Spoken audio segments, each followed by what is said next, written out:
नमस्कार दोस्तों, स्वागत है आप सभी का निष्काम एजुकेशन पर।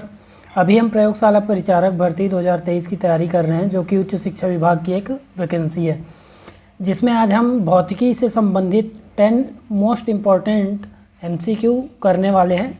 तो चलिए शुरू करते हैं, देखते हैं पहला क्वेश्चन यहाँ पास क्या दिया गया है। पहला क्वेश्चन है, किसी नाभिकीय रिएक्टर की कार्यविधि में प्रयुक्त मूल वैज्ञानिक सिद्धांत है। तो कौन सा है? नाभिकीय संलयन है, नियंत्रित नाभिकीय संलयन है, अनियंत्रित नाभिकीय विखंडन है, या फिर नियंत्रित नाभिकीय विखंडन है। तो देखिए, नाभिकीय विखंडन के सिद्धांत पर आधारित होता है और नियंत्रित नाभिकीय विखंडन के। तो ऑप्शन डी यहाँ पास करेक्ट हो जाएगा। इसके बाद अगला क्वेश्चन देखते हैं। अगला क्वेश्चन है, किसी तत्व का परमाणुवीय ईंधन के रूप में प्रयोग नहीं किया जा सकता। परमाणुवीय या फिर नाभिकीय ईंधन के रूप में कौन से तत्वों का प्रयोग नहीं किया जा सकता? ऑप्शन है यूरेनियम, थोरियम, लेड या फिर प्लूटोनियम। तो इसका करेक्ट आंसर हो जाएगा ऑप्शन सी, लेड। जबकि यूरेनियम भी एक नाभिकीय ईंधन है, थोरियम, प्लूटोनियम तीनों का उपयोग किया जा सकता है।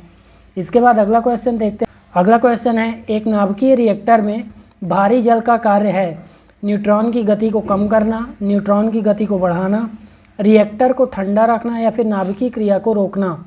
तो देखिए, न्यूट्रॉन की गति को कम करना कार्य होता है भारी जल का, D2O का।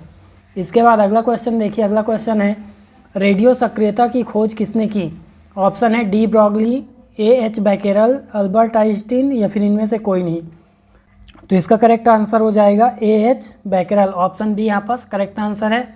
जबकि डी ब्रॉगली को द्रव्य की तरंग प्रकृति की परिकल्पना के लिए नोबेल पुरस्कार दिया गया था, जब और अल्बर्ट आइंस्टीन को 1921 में प्रकाश विद्युत प्रभाव के लिए नोबेल पुरस्कार दिया गया है।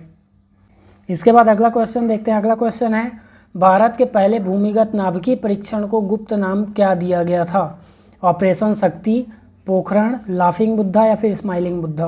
तो इसका करेक्ट आंसर हो जाएगा स्माइलिंग बुद्धा, या फिर इसको नाम दिया गया था पोखरण। पोखरण फर्स्ट नाम दिया गया था इसको। जबकि पोखरण द्वितीय परीक्षण किया गया था 11 मई और 13 मई को परीक्षण किया गया था 1998 में, और ये दोनों एक ही हैं। पोखरण द्वितीय और ऑपरेशन शक्ति एक ही है। ऑपरेशन शक्ति इसका कोड नेम था, और इसमें 11 और 13 मई के बीच इसमें 5 परीक्षण किए गए, जिसमें पहला नाभिकीय विखंडन पर आधारित था और बाकी के 4 नाभिकीय संलयन पर आधारित थे। इसके बाद अगला क्वेश्चन देखते हैं। अगला क्वेश्चन क्या है, जिन अर्धचालकों के मुक्त इलेक्ट्रॉनों की संख्या बढ़ाने के कारण विद्युत प्रवाह होता है, उन्हें क्या कहते हैं? मतलब अर्धचालकों में जब मुक्त इलेक्ट्रॉनों के कारण उनमें विद्युत प्रवाह उत्पन्न होता है तो उन्हें क्या कहेंगे? तो N प्रकार के अर्धचालक, P प्रकार के अर्धचालक, E प्रकार के अर्धचालक या फिर इनमें से कोई नहीं। तो इसका करेक्ट आंसर हो जाएगा N प्रकार के अर्धचालक बोलते हैं। जबकि P प्रकार के अर्धचालक में क्या होता है? होल्स की गति बढ़ने के कारण विद्युत प्रवाह होता है। ठीक है, इस प्रकार से संरचना होती है। ठीक है, ये होल्स हैं, ये इलेक्ट्रॉन्स हैं, ये होल्स हैं, ये इलेक्ट्रॉन्स हैं। ठीक है, तो इस प्रकार की संरचना होती है। इसमें ये इनकी संख्या बढ़ने से या फिर इनके गति तेज होने के कारण विद्युत प्रवाह उत्पन्न होने की घटना P प्रकार के अर्धचालकों में होती है। इसके बाद अगला क्वेश्चन देखते हैं। अगला क्वेश्चन क्या है, शुद्ध अर्धचालक में कितनी संयोजकता के अपद्रव्य मिलाने से N प्रकार के अर्धचालक प्राप्त होते हैं? देखिए, शुद्ध अर्धचालक में 5 प्रकार, देखिए 5 संयोजकता मतलब क्या है? किसी भी परमाणु की वह क्षमता जितने इलेक्ट्रॉन वह त्याग सके या जितने इलेक्ट्रॉन वह ग्रहण कर सके, उसको हम बोलते हैं संयोजकता। जैसे कार्बन की संयोजकता कितनी होती है? 4। कार्बन की संयोजकता 4 होती है। इसका मतलब वह 4 इलेक्ट्रॉन या तो ग्रहण कर सकता है या तो 4 इलेक्ट्रॉन प्रदान कर सकता है। तो ये होती है संयोजकता।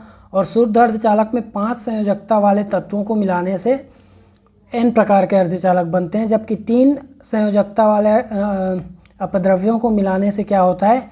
P प्रकार के अर्धचालक बनते हैं। इसके बाद अगला क्वेश्चन देखिए। अगला क्वेश्चन क्या है, हाइड्रोजन बम किस सिद्धांत पर का आधारित है? तो नियंत्रित संलयन अभिक्रिया, अनियंत्रित संलयन अभिक्रिया, नियंत्रित विखंडन या फिर अनियंत्रित विखंडन। तो इसका करेक्ट आंसर हो जाएगा ऑप्शन बी, अनियंत्रित संलयन अभिक्रिया। इस पर आधारित होता है हाइड्रोजन बम का सिद्धांत। और इसके बाद अगला क्वेश्चन है, नाभिकीय रिएक्टर में मंदक के रूप में किसका प्रयोग किया जाता है? तो यूरेनियम, रेडियम, ग्रेफाइट या फिर साधारण जल।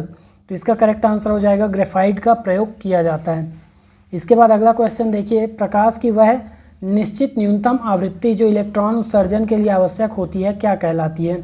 तो देहली आवृत्ति, तरंगदैर्ध्य, नाभिकीय आवृत्ति या फिर इनमें से कोई नहीं। तो इसका करेक्ट आंसर हो जाएगा देहली आवृत्ति।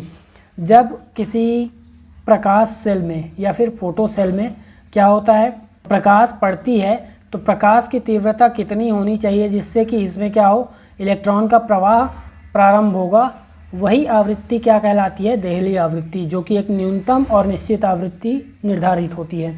तो ये हुआ देहली आवृत्ति। और इसी के साथ फिजिक्स का ये लास्ट MCQ सेशन था जिसमें हमने टॉप 10 MCQ देखे। इससे पहले हमने फिजिक्स के कई टॉपिक्स पर MCQ लाया जा चुका है। तो ये 9वां वीडियो था, इससे पहले 8 वीडियो आ चुका है। अब एक लास्ट वीडियो आएगा जिसमें हम इन सारे वीडियो को कंबाइन करके एक लास्ट वीडियो बनाएंगे जिसमें क्या होगा, लगभग 150 MCQ रहेंगे फिजिक्स से संबंधित। और प्रयोगशाला परिचारक से संबंधित अन्य वीडियोस के लिए जुड़े रहिए चैनल से। वीडियो में अंत तक बने रहने के लिए धन्यवाद।